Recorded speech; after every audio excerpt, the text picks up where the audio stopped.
Buenos días a todos. En el vídeo de hoy vamos a hablar del gasto público español. Concretamente vamos a analizar las partidas en las que el Estado español se gasta nuestro dinero. También vamos a ver si los actuales niveles de gasto pueden mantenerse indefinidamente o si por el contrario son insostenibles. Para comenzar el análisis, primero debemos conocer cuál ha sido la evolución que el gasto público español ha tenido en las últimas décadas. Como se observa en el siguiente gráfico, el gasto público español ha tenido una clara tendencia creciente tanto en términos absolutos como por persona. Si incorporamos ahora a la ecuación los ingresos que recibe el Estado a través de los impuestos, observamos que la economía española no ha tenido capacidad para financiar sus crecientes niveles de gasto público. Esta situación ha derivado en recurrentes déficits públicos que se dan cuando se produce un desajuste entre lo que el Estado gasta y lo que ingresa.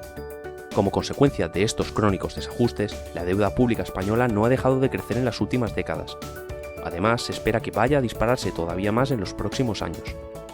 De tal manera que esta constante situación de déficit está hipotecando a las generaciones venideras, que nacen a día de hoy con una deuda de más de 25.000 euros bajo el brazo y que van a tener que pagar tarde o temprano. Lo cual nos lleva a plantear la necesidad de reducir el gasto público o de aumentar los ingresos públicos con el objetivo de evitar un aumento descontrolado de la deuda que pudiese derivar en una espiral similar a la que sucedió con la deuda griega.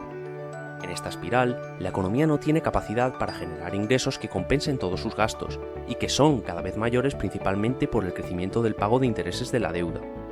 Esta situación hace que la deuda vaya creciendo constantemente y con ella de nuevo los intereses, entrando así en un bucle de aumento de intereses y una cada vez menor capacidad para pagarlos. En estos momentos de crisis, la alternativa de subir impuestos con el objetivo de intentar recaudar más y poder así cerrar la brecha que constantemente se está generando, va a dificultar más todavía la recuperación de la inversión, de nuestra productividad y del empleo, agravando mucho más las consecuencias negativas que esta nueva crisis nos va a traer. En consecuencia, se corre un claro riesgo de reducir la recaudación en los próximos años, aún aumentando los impuestos. ¿Cómo sería esto posible? Esta paradoja queda reflejada en la conocida curva de Laffer, que relaciona la recaudación con el nivel de impuestos.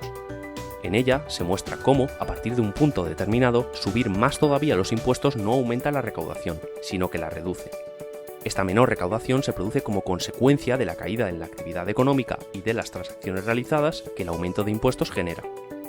Así, dadas las consecuencias negativas que un aumento de impuestos tendría en estos momentos, la alternativa menos dolorosa es aplicar una reducción de gasto que permita a la economía española entrar en equilibrio para poder así ser sostenible y reducir los riesgos hacia los que nos estamos dirigiendo.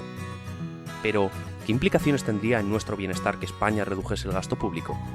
Para responder a esta pregunta, vamos a analizar las distintas partidas de las que se compone el actual gasto público español.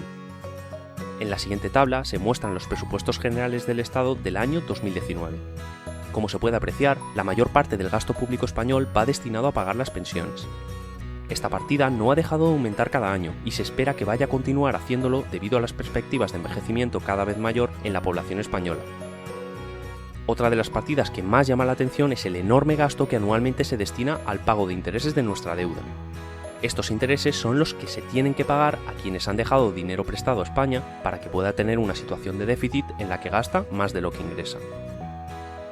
Además, conforme esta deuda vaya creciendo más, los gastos destinados al pago de intereses van a ser cada vez mayores, así como los riesgos de entrar en la espiral que hemos visto previamente.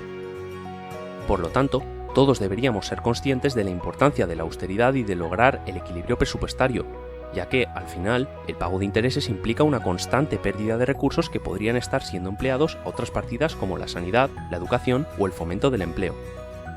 Por otro lado, también destaca la poca cantidad de dinero que se destina a las políticas activas y de fomento del empleo, que contrasta con la gran cantidad destinada a políticas pasivas, que ofrecen el dinero por el mero hecho de estar desempleado. Hay que tener en cuenta que los recursos destinados a estas partidas van a aumentar mucho en los próximos años, dada la escasa flexibilidad que presenta el mercado laboral español para hacer frente a esta nueva crisis. Finalmente, las partidas destinadas a sanidad, educación o I+D+I representan una muy pequeña parte del total.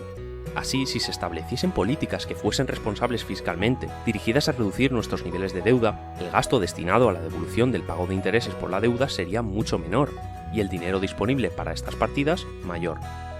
En definitiva, la economía española se enfrenta a importantes desafíos en las próximas décadas. la insostenibilidad del actual sistema de pensiones, la constante falta de responsabilidad fiscal de nuestros gobernantes a la hora de reducir nuestras deudas, o los escasos incentivos que el contexto institucional español ofrece a nuestras empresas, van a suponer una más que probable crisis de deuda soberana que derive en ajustes presupuestarios que serán más dolorosos cuanto más tiempo tardemos en atajar el problema.